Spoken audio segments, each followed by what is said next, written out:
الفضل YouTube channel میں آپ کا استقبال ہے۔ اس چینل پر روزانہ قرآن پاک کی ایک آیت تلاوت مع ترجمہ اور مختصر تشریح پیش کی جا رہی ہے۔ ویڈیو اپلوڈ ہونے پر نوٹیفیکیشن پانے کے لیے اس چینل کو سبسکرائب کریں اور بیل آئیکن ضرور دبائیں۔ السلام علیکم ورحمۃ اللہ وبرکاتہ۔ میرے دینی و ایمانی بھائیوں اور بہنوں، سورہ نساء آیت نمبر 107 پیش خدمت ہے۔ اعوذ باللہ من الشیطان الرجیم ولا تجادل عن الذین یختانون انفسهم ان اللہ لا يحب من كان خوانا اثیما۔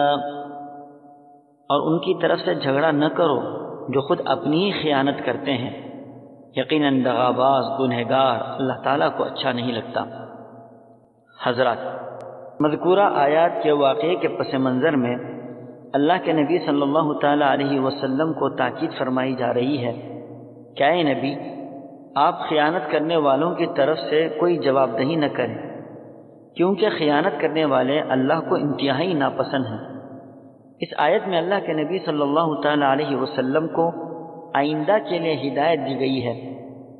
منافق کی برادری کے جن لوگوں نے اسے مجرم جان کر بھی خامخواہ حق پوشی اور باطل کوشی کی، ان لوگوں کے بارے میں کہا گیا کہ یہ لوگ بڑے خائن اور گنہگار ہیں، اور خیانت کا وبال آخرکار ضرور بے ضرور خائن ہی کو بھگتنا پڑتا ہے۔ اللہ تعالی ہم سبوں کو خیانت جیسی بری خصلت سے محفوظ رکھے، آمین۔ وآخر دعوانا ان الحمد للہ رب العالمین۔